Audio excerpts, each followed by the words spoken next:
दोस्तों मैं ਹਾਂ ਜੈਜ਼ ਤੇ ਤੁਸੀਂ ਵੇਖ ਰਹੇ ਹੋ ਜੈਜ਼ ਟਾਕ ਸ਼ੋ ਤੇ ਮੇਰੇ ਵੱਲ ਸਭ ਨੂੰ ਪਿਆਰ ਭਰੀ ਸਤਿ ਸ੍ਰੀ ਅਕਾਲ ਨਮਸਕਾਰ ਤੇ ਸਲਾਮ ਤੇ ਹਾਜ਼ਰ ਹਾਂ ਇੱਕ ਨਵੇਂ ਮੁੱਦੇ ਦੇ ਨਾਲ ਤੁਹਾਡੇ ਸਾਹਮਣੇ। ਅੱਜ ਮੈਂ ਤੁਹਾਨੂੰ ਜਦ ਇਸ ਸ਼ੋਅ ਦੇ ਅੰਦਰ ਅਸੀਂ ਹਰ ਉਸ ਨਿਊਜ਼ ਜੋ ਸਾਹਮਣੇ ਆ ਰਹੀ ਹੁੰਦੀ ਹੈ ਉਹਨੂੰ ਵੇਖਦੇ ਹਾਂ ਕਿ ਉਹ ਉਸ ਵਿੱਚ ਸੱਚ ਹੈ ਜਾਂ ਇੱਕ ਫੇਕ ਨਿਊਜ਼ ਹੈ। ਇਸ ਵਿੱਚ ਮੈਂ ਰਿਐਕਸ਼ਨ ਕਰਦਾ ਹਰ ਉਸ ਮੁੱਦੇ ਤੇ ਜੋ ਇਸ ਟਾਈਮ ਵਿਖਾਣਾ ਚਾਹੁੰਦੇ ਨੇ ਉਹ ਕੀ ਹੈ ਉਹਦੀ ਅਸਲੀਅਤ। ਤੋ ਕਾਫੀ ਦਿਨਾਂ ਤੋਂ 26 ਜਨਵਰੀ ਦਾ ਜਿਹੜਾ ਦਿਨ ਸੀ ਸਭ ਨੂੰ ਪਤਾ ਚੱਲ ਚੁੱਕਿਆ ਕੀ ਹੋਇਆ, ਕਿਵੇਂ ਛਿੜਯੰਤਰ ਰਚਿਆ ਗਿਆ, ਕਿਵੇਂ ਕਿਸ ਤਰੀਕੇ ਸਾਨੂੰ ਟਰੈਪ ਕਰਕੇ ਲਾਲ ਕਿਲੇ ਤੱਕ ਲਿਆਇਆ ਗਿਆ। ਉਸ ਭੀੜ ਵਿੱਚ ਆਪਣੇ ਬੰਦੇ ਬਾੜ ਕੇ ਕਿਸ ਤਰੀਕੇ ਲਾਲ ਕਿਲੇ ਤੇ ਤਿਰੰਗਾ ਫਹਿਲਾਇਆ ਗਿਆ, ਜੋ ਕਿ ਪ੍ਰਸ਼ਾਸਨ ਦਾ ਖੁਦ ਦਾ ਇਸ ਦੀ ਜ਼ਿੰਮੇਵਾਰੀ ਨਹੀਂ ਲੈ ਰਹੇ। ਉਹ ਇਸ ਨੂੰ ਅੰਦੋਲਨ ਦੇ ਜਿਹੜੇ ਕਿਸਾਨਾਂ ਦਾ ਸਿਰ ਤੇ ਥੋਪ ਰਹੇ ਨੇ, ਲੇਕਿਨ ਸਭ ਜਾਣਦੇ ਨੇ ਜੋ ਦਿਮਾਗ ਦਾ ਯੂਜ਼ ਕਰ ਰਹੇ ਨੇ, ਜੋ ਜਾਣਦੇ ਨੇ ਕਿ ਸਾਡੀ ਸਰਕਾਰ ਕਿਸੇ ਅੰਦੋਲਨ ਨੂੰ ਖਤਮ ਕਰਨ ਤੱਕ ਕੀ ਕੀ ਕਰ ਸਕਦੀ ਹੈ। ਤਾਂ ਉਹ ਉਹਨਾਂ ਨੇ ਸਰਕਾਰ ਨੇ ਆਪਣਾ ਛਿੜਯੰਤਰ ਰਚਿਆ ਜਿਸ ਵਿੱਚ ਸਾਡੇ ਭੋਲੇ ਭਾਲੇ ਕਿਸਾਨ ਜੋਸ਼ ਛਾ ਕੇ, ਮੈਂ ਕਿਹਾ ਅਗਰ 50 ਉਹਨਾਂ ਦੇ ਬੰਦੇ ਸਨ, ਮੈਂ ਇਹ ਨਹੀਂ ਕਹਿ ਰਿਹਾ ਕਿ ਜੋ ਹੋਇਆ ਸਹੀ ਹੋਇਆ, ਇਹ ਗਲਤ ਹੈ, ਇਹ ਨਹੀਂ ਹੋਣਾ ਸੀ, ਲੇਕਿਨ ਜਿਸ ਤਰੀਕੇ ਦਿਖਾਇਆ ਜਾ ਰਿਹਾ ਹੈ ਉਹ ਗਲਤ ਹੈ। ਜਿਸ ਤਰੀਕੇ ਇਸ ਸਾਰੇ ਨੂੰ ਜੋ ਕਿਸਾਨਾਂ ਦੇ ਸਿਰ ਤੇ ਥੋਪਿਆ ਜਾ ਰਿਹਾ ਹੈ ਉਹ ਗਲਤ ਹੈ। ਮੰਨਦੇ ਹਾਂ ਕਿ 50 ਕਿਸਾਨ ਸਨ, ਲੇਕਿਨ ਉਹਨੂੰ ਜਿਹੜਾ ਅੱਗੇ ਪ੍ਰਮੋਟ ਕਰ ਰਹੇ ਸੀ 10, ਉਹ ਪ੍ਰਸ਼ਾਸਨ ਦੇ ਆਪਣੇ ਬੰਦੇ ਸਨ ਜਿਹੜੇ ਉਹਨਾਂ ਭੋਲੇ ਭਾਲੇ ਕਿਸਾਨਾਂ ਨੂੰ ਉਕਸਾ ਰਹੇ ਸਨ ਇਹ ਕੰਮ ਕਰਨ ਤੇ। ਤੇ ਤੁਹਾਨੂੰ ਸਭ ਨੂੰ ਪਤਾ ਹੈ ਕਿਸਾਨ ਹਮੇਸ਼ਾ ਦਿਲ ਦਾ ਸੱਚਾ ਹੁੰਦਾ ਹੈ, ਭਾਈ ਕਿਰਤ ਕਰਨ ਸੁੱਚੀ ਨੀਤੀ ਕਿਰਤ ਕਰਦਾ। ਉਹਨੂੰ ਇਹ ਚਲਾਕੀਆਂ ਦਾ ਕੁਛ ਨਹੀਂ ਪਤਾ। ਜੇ ਉਹਨੂੰ ਇੰਨਾ ਪਤਾ ਹੁੰਦਾ ਤੇ ਸ਼ਾਇਦ ਹੀ ਕਦੀ 84 ਹੁੰਦੀ, ਜੇ ਸ਼ਾਇਦ ਹੀ ਕਦੀ 47 ਹੁੰਦਾ। ਉਹ ਨਹੀਂ ਜਾਣਦੇ ਕਿ ਇਸ ਪੰਜਾਬੀ ਸदैव ਹੱਕ ਨਾਲ ਰਹਿੰਦਾ ਹੈ, ਆਪਣੇ ਹੱਕ ਦਿਖਾਉਂਦਾ ਹੈ, तो ਆਪਣੇ ਹੱਕਾਂ ਵਾਸਤੇ ਹੀ ਬਾਰਡਰ ਤੇ ਡਟਿਆ ਹੋਇਆ ਹੈ। ਲੇਕਿਨ ਜਿਹੜੀ ਸਾਡੀ ਸਰਕਾਰਾਂ ਦੀ ਜਿਹੜੀ ਚਲਾਕੀਆਂ ਨੇ, ਬਹੁਤ ਕੋਸ਼ਿਸ਼ ਕੀਤੀ ਉਹਨਾਂ ਨੇ, ਹਰ ਤਰ੍ਹਾਂ ਦਾ ਛਿੜਯੰਤਰ ਰਚਿਆ ਕਿ ਕਿਸ ਤਰੀਕੇ ਇਹ ਅੰਦੋਲਨ ਨੂੰ ਖਤਮ ਕੀਤਾ ਜਾਏ, ਜਿਸ ਦੇ ਵਿੱਚ ਇਹਨਾਂ ਦਾ ਸਾਥ ਮੀਡੀਆ ਨੇ, ਪੁਲਿਸ ਨੇ ਜੰਮ ਕਰ ਦਿੱਤਾ। ਲੇਕਿਨ ਹੋਇਆ ਕੀ ਹੋਇਆ ਉਲਟਾ। ਇਹ ਹਮੇਸ਼ਾ ਮੂੰਹ ਦੀ ਨੂੰ ਖਾਣੀ ਪਈ, ਹਰ ਪਾਸਿਓਂ ਇਹਦੀ ਨਿੰਦਾ ਹੋਈ ਗਈ ਔਰ ਇਹਦੇ ਜਿਹੜਾ ਆਪਣਾ ਹੀ ਪੋਲ ਖੁੱਲਦੀ ਚਲੀ ਗਈ। ਆਹੀ 26 ਤਾਂ ਸੀ। ਉਸ ਤੋਂ ਬਾਅਦ ਕੀ ਹੋਇਆ, 26 ਤੋਂ ਬਾਅਦ ਜੇ ਸਾਰਾ ਕਾਂਡ ਹੋਇਆ ਉਹਦੇ ਬਾਅਦ ਮੰਨਦੇ ਹਾਂ ਕੁਝ ਕਿਸਾਨਾਂ ਦੇ ਅੰਦਰ ਥੋੜੀ ਸੀ ਨੈਗੇਟਿਵਿਟੀ ਆ ਗਈ ਕਿ ਵਾਕਈ ਉਹ ਡਰ ਗਏ। ਕੁਛਾਂ ਦੇ ਅੰਦਰ ਡਰ ਸੀ ਕਿ ਜਿਸ ਤਰੀਕੇ ਕੇਸ ਪਈ ਜਾ ਰਹੇ ਸਨ ਉਹ ਡਰ ਗਏ, ਕਿਉਂਕਿ ਕਿਸਾਨ ਇੰਨਾ ਅਮੀਰ ਨਹੀਂ ਹੈ। ਗਿਣੇ ਚੁਣੇ ਕਿਸਾਨਾਂ ਕੋਲ ਪੈਸਾ ਪਾ ਕੇ ਗਰੀਬ ਹੀ ਹੈਗੇ ਨੇ, ਉਹ ਕੇਸ ਨਾ ਉਲਝਣਗੇ ਜਾਂ ਆਪਣੀ ਖੇਤੀਆਂ ਕਰਨਗੇ। ਲੇਕਿਨ ਹੋਇਆ ਕਿ ਪਰ ਜਦ ਸਭ ਤੋਂ ਪਹਿਲੇ ਇਹਨਾਂ ਨੇ ਅਗਰ ਅਟੈਕ ਕਰਨ ਦੀ ਸੋਚੀ, ਉਹ ਸੋਚੀ ਸੀ ਗਾਜੀਪੁਰ ਬਾਰਡਰ ਤੇ ਜਿਸ ਵਿੱਚ ਰਾਕੇਸ਼ ਡਕੈਤ ਬੈਠੇ ਹੋਏ ਸਨ, ਤਾਂ ਕਿ ਉਹ ਹਾਲਾਤ ਕਿਹੋ ਜਿਹੇ ਸੀ ਉਹ ਸਾਨੂੰ ਪਤਾ ਹੈ। ਉਹ ਮਹਿਸੂਸ ਕਿਹੋ ਹੋ ਰਿਹਾ ਸੀ ਉਹਨਾਂ ਕਿਸਾਨਾਂ ਦੇ ਅੰਦਰ ਕਿ ਮੁੱਠੀ ਪਰ ਕਿਸਾਨ ਰਹਿ ਚੁੱਕੇ ਸਨ। ਲੇਕਿਨ ਜਿਸ ਤਰੀਕੇ ਉੱਥੇ ਇੱਕ ਪੁਲਿਸ ਦਾ ਜਮਾਤ ਲੱਗ ਗਈ, 2000 ਤੋਂ ਜ਼ਿਆਦਾ ਖੜੀ ਹੋ ਗਈ, ਫੋਰਸ ਹੋ ਗਈ, ਰੈਪਿਡ ਫੋਰਸ ਖੜੀ ਹੋ ਗਈ ਕਿ ਇੱਕ ਤਰਫਾ ਦਾ ਜਿਹੜਾ ਸੀ। ਹੁਣ ਕਈਆਂ ਨੇ ਜਿਹੜਾ ਬੀਜੇਪੀ ਦੇ ਮਾਈਂਡ ਵਿੱਚ ਜਿਹੜਾ ਆਇਆ ਕਿ ਡਕੈਤ ਨੇ ਜਦ ਪਹਿਲੇ ਕਿਹਾ ਸੀ ਕਿ ਮੈਂ ਖੁਦ ਨੂੰ ਸਰੈਂਡਰ ਕਰਾ ਦਾਂਗਾ, ਉਸ ਤੋਂ ਬਾਅਦ ਉਹ ਆਪਣੀ ਜ਼ਬਾਨ ਤੋਂ ਕਿਉਂ ਮੁਕਰ ਗਏ। ਆ ਬੀਜੇਪੀ ਵਾਲਿਆਂ ਦੀ ਮੈਂ ਜਿਹੜੀ ਭਾਸ਼ਾ ਵੇਖ ਰਿਹਾ ਸੀ, ਇਸ ਤੇ ਮੈਨੂੰ ਬਹੁਤ ਦੁੱਖ ਹੋਇਆ ਕਿ ਹਰ ਚੀਜ਼ ਨੂੰ ਜਦ ਤੁਹਾਡਾ ਮੰਤਰੀ ਜਾਂ ਮਿਨਿਸਟਰ ਪਾਰਲੀਮੈਂਟ ਵਿੱਚ ਜਾ ਕੇ ਰੋ ਰਿਹਾ ਕਿਉਂਕਿ ਉਹ ਆਪਣੀ ਜਾਨ ਦੀ ਦੁਹਾਈ ਦੇ ਵਾਸਤੇ ਰੋ ਰਿਹਾ ਹੈ, ਲੇਕਿਨ ਆਹ ਜੋ ਸ਼ਖਸ ਕੱਲ ਡਕੈਤ ਦਾ ਕੱਲ ਰੋਏ ਸਨ ਉਹ ਆਪਣੀ ਜਾਨ ਦੇ ਵਾਸਤੇ ਨਹੀਂ ਬੈਠੇ ਸੀ, ਉਹ ਜਿਹੜੇ ਸਾਹਮਣੇ ਬੈਠੇ ਸਨ ਉਹਨਾਂ ਦੀ ਜਾਨ ਦੇ ਵਾਸਤੇ ਬੈਠੇ ਸੀ। ਕਿ ਉਹਨਾਂ ਦਾ ਜਿਹੜਾ ਜਦ ਉਹਨਾਂ ਨੇ ਖੁਦ ਨੂੰ ਸਰੈਂਡਰ ਕਰਨ ਦਾ ਸੋਚਿਆ, ਜਦ ਸਰੈਂਡਰ ਕਰਨ ਦਾ ਸੋਚਿਆ ਸੀ ਤਾਂ ਸਰੈਂਡਰ ਕਰਨ ਤੋਂ ਤਿਆਰ ਸਨ, ਲੇਕਿਨ ਉਹਨਾਂ ਨੇ ਕਿਹਾ ਸੀ ਮੈਨੂੰ ਇੱਕ ਚੀਜ਼ ਦੀ ਗਰੰਟੀ ਚਾਹੀਦੀ ਹੈ, ਇਹ ਜਿਹੜੇ ਕਿਸਾਨ ਆਏ ਨੇ, ਕਿਉਂਕਿ ਉਹਨਾਂ ਨੇ ਭਾਸ਼ਣ ਸਾਫ਼ ਕਿਹਾ ਸੀ ਕਿ ਕਿਸਾਨ ਮੇਰੇ ਕਰਕੇ ਆਏ ਨੇ, ਜਿਹੜੇ ਅੱਜ ਬਾਰਡਰ 'ਤੇ ਬੈਠੇ ਨੇ ਗਾਜੀਪੁਰ ਉਹ ਮੇਰੇ ਕਰਕੇ ਆਏ ਨੇ, ਤੇ ਮੈਂ ਨਹੀਂ ਚਾਹੁੰਦਾ ਕਿ ਮੇਰੇ ਸਰੈਂਡਰ ਹੋਣ ਤੋਂ ਬਾਅਦ ਇਹਨਾਂ ਦੇ ਨਾਲ ਕੁਛ ਹੋ, ਇਹਨਾਂ ਨੂੰ ਸਹੀ ਤਰੀਕੇ ਨਾਲ ਘਰ ਪਹੁੰਚਾਇਆ ਜਾਏ। ਤੇ ਉਹਨਾਂ ਨੇ ਐਕਸੈਪਟ ਕੀਤਾ ਕਿ ਮੈਂ ਸਰੈਂਡਰ ਕਰਾਂਗਾ, ਲੇਕਿਨ ਨਹੀਂ। ਤੇ ਫਿਰ ਕੀ ਹੋਇਆ, ਡੱਕਿਆ ਸਨ ਥੱਲੇ ਜਦ ਵੇਖਿਆ ਕਿ ਉਹ ਫਲਾਈਓਵਰ ਤੇ ਹਨ, ਜਦ ਥੱਲੇ ਵੇਖਿਆ ਕੁਝ ਬੀਜੇਪੀ ਦੇ 2 ਸਾਂਸਦ ਜਿਹੜੇ ਲੋਨੀ ਦੇ ਸੀ, ਇੱਕ ਹੋਰ ਵੀ ਨਾਂ ਯਾਦ ਨਹੀਂ ਆ ਰਿਹਾ, ਉਹ ਆਪਣੇ ਗੁੰਡਿਆਂ ਦੇ ਨਾਲ ਜਿਹੜੇ ਉੱਥੇ ਖੜੇ ਸਨ। ਜਿਸ ਦੇ ਕਾਰਨ ਕੀ ਹੈ, ਡਕੈਤ ਸਾਹਿਬ ਦੇ ਇੱਕਦਮ ਪਤਾ ਨਹੀਂ, ਉਹ ਕਹਿੰਦੇ ਨੇ ਜਦ ਕੁਝ ਹੋਣਾ ਹੁੰਦਾ ਨਾ ਉਹਦੀ ਇੱਕ ਅਲਰਟਨੈਸ ਦਿਮਾਗ 'ਚ ਆ ਜਾਏ। ਉਹਨਾਂ ਜਦ ਇਹ ਚੀਜ਼ ਸੁਣੇ, ਨਾਰੇ ਲੁੜੇ, ਨਾਰੇ ਜਿਹੜੇ ਸੁਣੇ ਉਹਨਾਂ 'ਚ ਕਿਹਾ ਜਾ ਰਿਹਾ ਸੀ ਕਿ ਪੁਲਿਸ ਹਮ ਤੁਮਾਰੇ ਸਾਥ ਹੈ, ਇਹਨਾਂ ਨੂੰ ਡੰਡੇ ਬਰਸਾਓ। ਆਹ ਸੁਣ ਕੇ ਉਹਨਾਂ ਦੇ ਅੰਦਰ ਇੱਕ ਗੰਭੀਰਤਾ ਹੈ, ਉਹ ਖੁਦ ਡਰੇ ਨਹੀਂ ਸੀ, ਕਿਉਂਕਿ ਜਦੋਂ ਖੁਦ ਸਰੈਂਡਰ ਹੋਣ ਜਾਂਦੇ ਉਹਨਾਂ ਨੂੰ ਪਤਾ ਕੀ ਹੋਏਗਾ ਬਾਅਦ ਵਿੱਚ।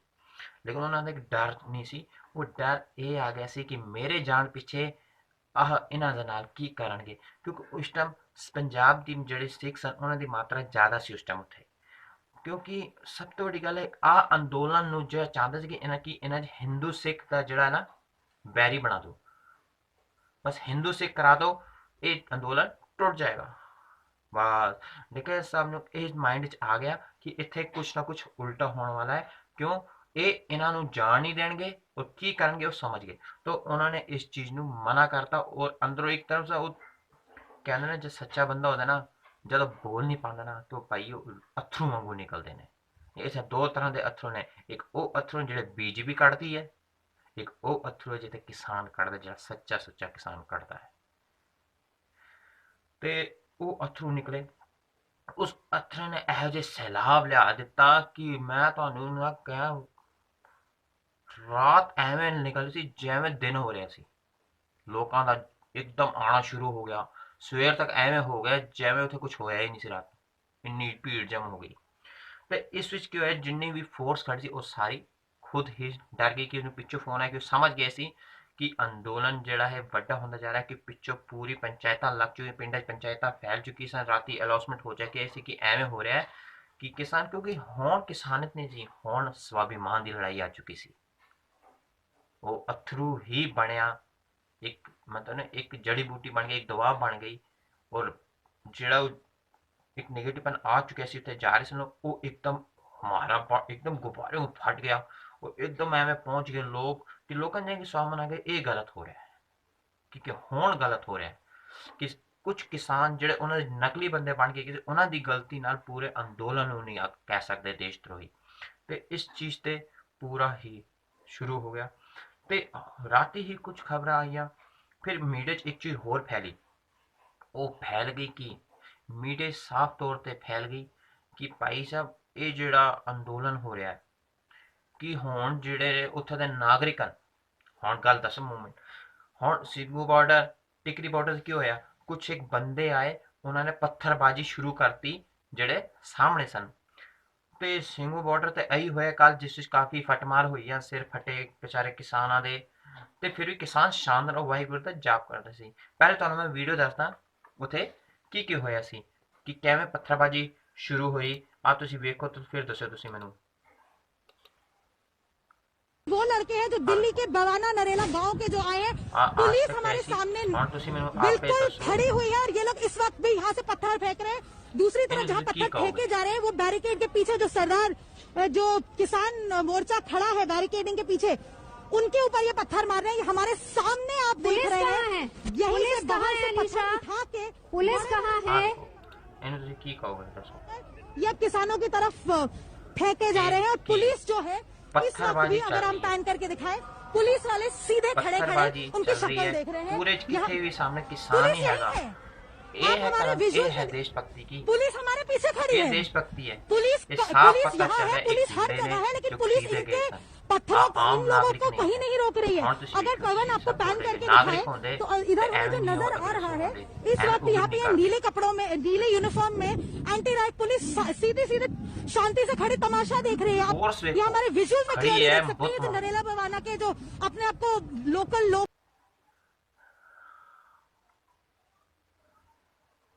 पत्थर मारे जा रहे हैं पुलिस, क्योंकि प्रशासन की मिली भगत है सारी। ਹੁਣ ਇੱਕ ਕੰਮ ਹੋ ਰਿਹਾ ਪ੍ਰਸ਼ਾਸਨ ਦਾ, ਹੁਣ ਤੁਸੀਂ ਆਪ ਦੱਸੋ ਕਿਸਾਨ ਇਸ ਵਿੱਚ ਕੀ ਕਰ ਰਹੇ ਨੇ? ਜੇ ਖਾਲਿਸਤਾਨੀ ਹੁੰਦੇ ਕਿ ਇਹ ਇਹਨਾਂ ਦਾ ਰਿਪਲਾਈ ਨਹੀਂ ਦਿੰਦੇ, ਇਹ ਇਹਨਾਂ ਦੇ ਜਿਹੜੇ ਦੋ ਕੋੜੀ ਦੇ ਸ਼ਖਸ ਉੱਥੇ ਆ ਕੇ ਬੱਟੇ ਮਾਰ ਰਹੇ ਨੇ ਕਿ ਇਹਨਾਂ ਦਾ ਸਿਰ ਨਾ ਭੰਨ ਦਿੰਦੇ। ਉਹ ਖਾਲਿਸਤਾਨੀ ਕਿ ਐਵੇਂ ਰੱਖਦੇ, ਖਾਲਿਸਤਾਨੀ ਜਿਹੜੇ ਪੁਰਾਣੇ ਖਾੜਕੂ ਸੀ ਉਹਨਾਂ ਨੇ ਤਾਂ ਵੱਡੇ ਵੱਡੇ ਮਿਨਿਸਟਰਾਂ ਨੂੰ ਥੱਲੇ ਲਾਤਾ ਸੀ। ਇਹ ਦੋ ਕੋੜੀ ਦੇ ਬੰਦੇ ਜਿਹੜੇ 200 ਰੁਪਏ RSS ਦੇ ਟੱਟੂ ਲੈ ਕੇ ਆ ਰਹੇ ਨੇ ਕਿ ਇਹਨਾਂ ਦਾ ਸਾਹਮਣਾ ਨਾ ਕਰ ਸਕਣਗੇ, ਲੇਕਿਨ ਨਹੀਂ, क्योंकि वो किसान हैगे ने, वो शांतिपूर्वक धरना दे रहे थे, 2 महीने तो दे रहे सन, पंजाब च कई महीने लगे हुए सी, उन्होंने इन्हां ते इट तक नहीं मारी। ये सच है।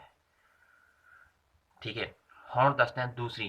मीडिया च कह रहे ने कि ये उत्थे दे स्थानीय योग ने, ये बीजेपी ते आरएसएस बंदे नहीं ने। ਹੁਣ ਤੁਸੀਂ आ वीडियो वेख के दसो ये कौन सा।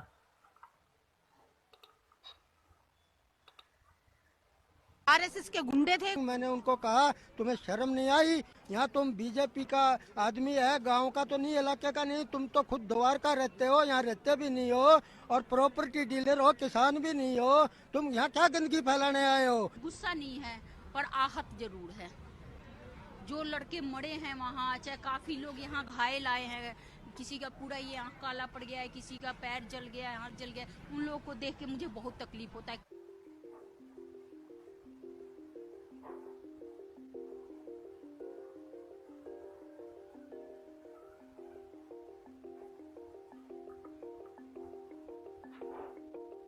हाँ वेखो तिरंगे, वेखो टिकरी बॉर्डर खा। आज सारा कोई भी स्थानीय बंदा नहीं यार। एक गल दसो, स्थानीय बंदा ਇਹੋ ਜਿਹੇ ਕਾਰ ਕਿਵੇਂ ਕਰੇਗਾ? भाई साहब ये जरा लोकल है वो अपने काम दे सिवा में मुझे पहनने क्यों पता है। मेरे पास गांव से फोन आ गया था कि बीजेपी वाले हमारे गांव में लीलवाड़ में घूम रहे हैं, ये कहने के लिए कि वहाँ चलो रास्ता खुलवाने के लिए। तो हमने कहा कि एक आदमी भी नहीं जाएगा क्योंकि वहाँ हमारे गांव के तरफ से महावीर सिंह वहाँ हाजिर है। हमने भेज रखा है उनको गांव की तरफ से, पूरे इलाके ने भी भेज रखा है उनको, दिल्ली देहात उनके साथ है। हम किस मुंह से जाएंगे वहाँ? मैं ताज्जुब मान गया जब मुझे यहाँ पता लगा कि कुछ तिरंगे झंडे लेकर आ रहे हैं। तो मैं देखने गया वहाँ बाहर, मैंने देखा कि एक बीजेपी का है, वो टीकरी गांव का है, उसका गजेंद्र नाम है, जसवंत सिंह का लड़का है, यहाँ सेक्रेटरी है बाहरी दिल्ली बीजेपी का। जब वो यहाँ पर आए, पहले तो मैं पुलिस को, एसीपी है हमारे यहाँ पर, मुझे जानते हुए आनंद सागर नांगलोई थाने के मेरे मित्र भी हैं, मैंने कहा कि इनको रोको, यहाँ झगड़ा मत कराओ, उनको वहीं रोक दो, क्यों भेजते हो? वो कहने लगे पुलिस नहीं रोक सकती, हरियाणा पुलिस को बोलो। मैंने कहा हरियाणा पुलिस तो बिल्कुल नहीं रोकेगी, दिल्ली में से आ रहे हैं तो आप रोको उनको, क्यों झगड़ा कराते हो? मैं तो ये कहकर आ गया। उसके बाद जब मैंने दिखाई दिए तिरंगा झंडा लेकर आए हुए थे तो मैं खुद गया देखने की कौन है मेरे इलाके का। तो एक वो बीजेपी का मिला गजेंद्र सिंह, मैंने उनको कहा तुम्हें शर्म नहीं आई? यहाँ तुम बीजेपी का आदमी है, गांव का तो नहीं, इलाके का नहीं, तुम तो खुद द्वार का रहते हो, यहाँ रहते भी नहीं हो और प्रॉपर्टी डीलर हो, किसान भी नहीं हो, तुम यहाँ क्या गंदगी फैलाने आए हो? इलाके का एक भी आदमी नहीं, बताओ। आज लोग जो आए थे, मैं ये कहूँगी बीजेपी के भेजे हुए गुंडे थे, आरएसएस के गुंडे थे, गुंडे ही कहूँगी, गुंडों की सरकार है ये। अरे हमारा शांतिपूर्ण ढंग से आंदोलन चल रहा है, अनुशासन में चल रहा है, तो सरकार डरी हुई है और ये हमारी जीत की निशानी है। जब लोकल लोग का मैं बताना चाहूंगी, टिकरी बॉर्डर से अभी 50 लोग यहाँ आए, टिकरी गांव की पंचायत यहाँ आके समर्थन करके गई है। अभी पहले भी 51,000 रुपए का समर्थन दे चुकी, आज भी वो बोल के गए कि जितनी चीज की भी जरूरत होगी हम आपके साथ हैं, जो चाहिए दूध चाहिए, लस्सी, जो पैसा चाहिए सब साथ है। तो यहाँ के आसपास वाले लोगों को कोई दिक्कत नहीं है, बल्कि मैं ये कहूँगी टिकरी बॉर्डर के आसपास जो गरीब बच्चे हैं वो कहते हैं कि जिस दिन आंदोलन खत्म हो जाएगा शायद हम तीनों टाइम पेट भर खाना ना खा पाए। जो आप कह रहे हो कि यहाँ के लोग नारे लगा रहे थे, तो आई डोंट बिलीव दिस।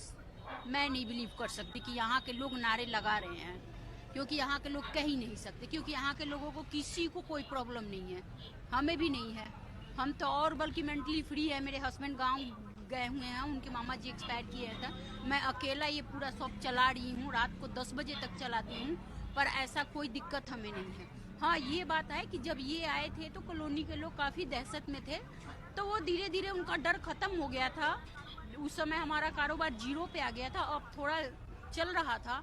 तो अब 2-3 दिन में 26 जनवरी की वजह से ये फोर्स आई हैं, इन फोर्स से कॉलोनी में काफ़ी दहशत है और डर के मारे लोग नहीं निकल रहे हैं। और मैं 20 साल से यहाँ रहती हूँ, कई बार लाल किला के अंदर हम पहले जाते थे तो कोई टिकट नहीं लगता था, अंदर आराम से घूमते थे, देखते थे। लाल किला का दरवाजा खोलना आसान बात नहीं है, पहले हाथियों से खुलवाया जाता था, आम किसान या पब्लिक जाके नहीं घुस के खोल सकता है। और पहले इतना टाइट सिक्योरिटी रहता था, क्या 26 जनवरी था तो क्या वहाँ सिक्योरिटी नहीं था? और भी ज्यादा मात्रा में होना चाहिए ना। ये झूठ है, अफवाह है किसानों के खिलाफ। आसपास के लोगों में क्या माहौल है इस प्रोटेस्ट को लेकर के? यहाँ ठीक है, माहौल कोई बात नहीं, ठीक चल रही है। तो लोगों को कोई दिक्कत यहाँ के पूरे प्रोटेस्ट से? यहाँ कोई किसी को भी दिक्कत नहीं है। 26 तारीख जो लाल किले पे हुआ आपने देखा होगा टीवी वगैरह में, तो उसके बाद लेकर लोग गुस्सा जाहिर कर रहे हैं कि किसानों ने वैसा किया, आपको क्या लगता है? इसलिए ये किसानों ने थोड़ी किया, करने वाले कोई और थे, किसान थोड़ी थे। सारे इलाके के लोग इस आंदोलन में साथ हैं। इन्होंने तो हमारे 95 गांव का शहरीकरण कर दिया। सिर्फ इनकी एक ही नीति है, इन गांव को कह दिया 95 गांव को खेती नहीं, यहाँ पर अब उद्योग लगेंगे, यहाँ पर अब आबादी बसेगी। तो हमने कहा कि यहाँ पर पहले ही पीने का पानी नहीं, दिल्ली में इतना भयंकर प्रदूषण है, ये दिल्ली के गांव तो फेफड़े हैं दिल्ली के, तुम क्यों मारना चाहते हो हमारे को? एक गांव के आदमी ने भी किसी ने नहीं कहा था कि हमें शहरी करो। जब तक सरकार काले कानून रद्द नहीं करेगी, वापिस नहीं ले लेती, हम भी अपने माँ बाप की औलाद नहीं, हम भी घरों में वापिस नहीं जाएंगे। किसान की बेटी हूँ और डटे रहेंगे, आखिरी सांस तक लड़ेंगे अपने हक। हाँ जी दोस्तों, वेख्या तुसां आ सी पूरी सच्चाई। किस तरीके इस अंदोलन ਨੂੰ ਖਤਮ ਕਰਨ ਦੇ ਵਾਸਤੇ ਕੀ षड्यंत्र रचे जा रहे ਨੇ। आरएसएस ਦੇ ਗੁੰਡੇ ਆਏ ਰਹੇ ਨੇ, बीजेपी ਉਹਨਾਂ ਨੂੰ ਖਰੀਦ ਰਹੀ ਹੈ। ਸਾਨੂੰ ਪਤਾ ਹੈ ਆਰਐਸਐਸ ਕੋਲ ਪੈਸਾ ਹੈ ਨਹੀਂ, 200 ਰੁਪਏ ਸੇ ਆਪਣੇ ਬੰਦੇ ਭੇਜ ਰਹੇ ਨੇ। ਸਭ ਤੋਂ ਵੱਡੀ ਗੱਲ ਕਿ ਦਿੱਲੀ ਪੁਲਿਸ ਜੇ ਪ੍ਰਸ਼ਾਸਨ ਹੈ ਪੂਰਾ ਉਹਨਾਂ ਦਾ ਸਪੋਰਟ ਕਰ ਰਹੀ ਹੈ। ਆਹੀ ਤੁਸੀਂ ਵੇਖਿਆ ਕਿਵੇਂ ਉਹਨਾਂ ਦਾ ਨਾਲ ਮਿਲ ਕੇ ਇਹ ਪੱਥਰਬਾਜ਼ੀ ਹੋ ਰਹੀ ਹੈ। ਤੇ ਇਹ ਚੀਜ਼ਾਂ ਜੇ ਅਜੇ ਵੀ ਦਿੱਲੀ ਦੇ ਲੋਕਾਂ ਨੂੰ ਜਾਂ ਉਹਨਾਂ ਲੋਕਾਂ ਨੂੰ ਇਹ ਸਮਝ ਨਹੀਂ ਆ ਰਿਹਾ ਕਿ ਇਹ ਚਲਾਕੀ ਕੌਣ ਕਰ ਰਿਹਾ ਹੈ, ਕਿ ਅਲੀ ਵੀ ਅੰਧ ਭਗਤ ਬਣ ਕੇ ਬੈਠੇ ਨੇ, ਅੱਖਾਂ ਤੇ ਪੱਟੀਆਂ ਬੰਨ ਕੇ ਬੈਠੇ ਨੇ। ਤੇ ਇਸ ਦਾ ਇਹ ਸਾਫ਼ ਪਤਾ ਚੱਲ ਰਿਹਾ ਹੈ ਕਿ ਹੁਣ ਜਿਹੜੇ ਸਾਡੇ ਲੋਕ ਹੈਗੇ ਨੇ, ਜਿਹੜੇ ਸੋ ਕੋਲਡ ਲੋਕ ਨੇ, ਇਹਨਾਂ ਦੇ ਮਾਈਂਡ ਦੇ ਵਿੱਚ ਇੰਨਾ ਵਾਈਟ ਵਾਸ਼ ਹੋ ਕੇ ਕਿ ਇਹ ਸੁਣਨਾ ਹੀ ਨਹੀਂ, ਸੱਚਾਈ ਵੇਖਣਾ ਹੀ ਨਹੀਂ ਜਾਣਦੇ। ਇਹ ਬਸ ਜੋ ਇਹਨਾਂ ਨੂੰ ਇੱਕ ਵਾਰ ਕਹਿ ਦਿਆ ਉਹ ਹੈ। ਤਾਂ ਫਿਰ ਇਹ ਤਾਂ ਇੱਕ ਗੱਲ ਹੋ ਗਈ। ਜਿਵੇਂ ਇਹ ਪਾਕਿਸਤਾਨ ਨੂੰ ਕਹਿੰਦੇ ਨੇ ਕਿ ਉੱਥੇ ਦੇ ਬੰਦੇ ਸਭ ਆਤੰਕਵਾਦੀ ਹੈ, ਫਿਰ ਇੱਥੇ ਕਿਹਾ ਜਾਏਗਾ ਕਿ ਹਿੰਦੂ ਵੀ ਆਤੰਕਵਾਦੀ ਹੋ ਗਿਆ ਹੈ। ਜੇ ਅਗਰ ਇਹ ਅਹਿਮ ਦੀ ਗਲਤ ਹੈ ਤਾਂ ਕਿ ਕਿਸਾਨ ਨਾ ਹੀ ਕਦੀ ਆਤੰਕਵਾਦੀ ਸੀ ਨਾ ਕਦੀ ਹੋਏਗਾ। ਇਹ ਸੱਚੀ ਸੁੱਚੀ ਕਿਰਤ ਕਰਨ ਵਾਲੇ ਬੰਦੇ ਨੇ। ਲੇਕਿਨ ਅਬ ਬੀਜੇਪੀ ਜੋ ਹੈ ਇਹਨਾਂ ਨੂੰ ਆਤੰਕਵਾਦੀ ਕਹਿ ਕੇ ਇਹਨਾਂ ਦੇ ਅੰਦਰ ਇਹੋ ਜਿਹਾ ਮਾਹੌਲ ਬਣਾ ਰਹੀ ਹੈ ਕਿ ਕਿਸੇ ਐਗਰੈਸਿਵ ਹੋ ਜਾਣ ਔਰ ਪ੍ਰਸ਼ਾਸਨ ਤੇ ਹਮਲਾ ਕਰਨ। ਇਹਨਾਂ ਜਿਹੜੇ ਗੁੰਡੇ ਆਉਂਦੇ ਨੇ ਇਹਨਾਂ ਤੇ ਹਮਲਾ ਕਰਨ ਤਾਂ ਕਿ ਇਹਨਾਂ ਦੀ ਸਾਜ਼ਿਸ਼ ਹੈ ਅੰਦੋਲਨ ਨੂੰ ਖਤਮ ਕਰਨ ਦੀ ਉਹ ਕਾਮਯਾਬ ਹੋਏ। ਕਿਸ ਤਰੀਕੇ ਇਹ ਇਹਨਾਂ ਨੂੰ ਉਠਾ ਸਕਣ। ਹੁਣ ਤੁਸੀਂ ਵੇਖਿਆ ਕਿਤੇ ਵੀ ਜਿਹੜੇ ਉੱਥੇ ਦੇ ਨਿਵਾਸੀ ਹੈ ਨੇ ਉਹਨਾਂ ਨੇ ਬਿਲਕੁਲ ਐਕਸੈਪਟ ਨਹੀਂ ਕੀਤਾ ਕਿ ਇਹ ਸਾਡੇ ਬੰਦੇ ਨੇ, ਇਹ ਆਰਐਸਐਸ ਦੇ ਖੁਦ ਦੇ ਖਰੀਦੇ ਹੋਏ ਆਤੰਕਵਾਦੀ ਨੇ। ਇਹ ਹੈ ਨੇ ਅਸਲੀ ਆਤੰਕਵਾਦੀ ਜਿਹੜੇ ਦੇਸ਼ ਦੇ ਵਿੱਚ ਰਹਿ ਕੇ ਦੇਸ਼ ਨੂੰ ਖੋਖਲਾ ਕਰ ਰਹੇ ਨੇ, ਆਪਣੀ ਕੁਰਸੀਆਂ ਨੂੰ ਚਮਕਾਉਣ ਦੇ ਪਾਸੇ ਆਪਸ ਵਿੱਚ ਸਾਨੂੰ ਲੜਾ ਰਹੇ ਨੇ। ਇਹਨੂੰ ਕਹਿੰਦੇ ਨੇ ਅਸਲੀ ਆਤੰਕਵਾਦੀ। ਇਹਨਾਂ ਦਾ ਨਾ ਧਰਮ ਹੈ ਨਾ ਕੋਈ ਜਾਤ ਹੈ, ਨਾ ਇਹ ਹਿੰਦੂ ਹੈ ਨਾ ਇਹ ਮੁਸਲਮਾਨ ਨਾ ਇਹ ਸਿੱਖ ਹਨ। ਇਹ ਬਸ ਜਾਣਦੇ ਨੇ ਕੁਰਸੀਆਂ ਸੰਭਾਲਣੀਆਂ, ਆਪ ਸਾਡੇ ਆਪਣੇ ਪੈਸੇ ਬਣਾਉਣੇ, ਆਪਣੇ ਦੇਸ਼ ਨੂੰ ਵੇਚਣਾ। ਚਾਹੇ ਉਸੇ ਸੋਸ਼ਲ ਮੀਡੀਆ ਹੋਏ, ਚਾਹੇ ਪ੍ਰਸ਼ਾਸਨ ਹੋਏ, ਆਪ ਪੋਲੀਟਿਕਸੀਅਨ ਹੋਏ, ਕੋਈ ਵੀ ਹੋਏ ਜੋ ਵੀ ਦੇਸ਼ ਨੂੰ ਖੋਖਲਾ ਕਰ ਰਿਹਾ ਉਹਨੂੰ ਕਹਿੰਦੇ ਨੇ ਅਸਲੀ ਆਤੰਕਵਾਦੀ। ਤੇ ਮੈਂ ਤੇ ਇੰਨੀ ਅਪੀਲ ਕਰਾਂਗਾ, ਸੱਚ ਨੂੰ ਵੇਖੋ, ਸੱਚ ਨੂੰ ਸਮਝੋ। ਅੱਖ ਬੰਦ ਕਰਕੇ ਕਿਸੇ ਤੇ ਐਵੇਂ ਟਰਸਟ ਨਾ ਕਰਿਆ ਕਰੋ ਕਿ ਕੱਲ ਤੁਹਾਨੂੰ ਜਦ ਕੁਝ ਗਲਤ ਹੋਏ ਤਾਂ ਤੁਸੀਂ ਉਸ ਦੇ ਗਵਾਹ ਬਣ ਜਾਓ, ਕਿਉਂਕਿ ਉਸ ਟਾਈਮ ਤੁਸੀਂ ਐਕਸੈਪਟ ਕੀਤਾ ਸੀ ਜੋ ਹੋ ਰਿਹਾ ਹੋਣ ਦਿਓ। ਆਵਾਜ਼ ਚੁੱਕੋ, ਨਹੀਂ ਹੋ ਕਿਸਾਨ ਤਾਂ ਕੋਈ ਨਹੀਂ, ਲੇਕਿਨ ਜ਼ਮੀਰਾਂ ਜਗਾਓ, ਉਹਨਾਂ ਦਾ ਸਪੋਰਟ ਕਰੋ ਕਿਸੇ ਵੀ ਤਰੀਕੇ ਨਾਲ।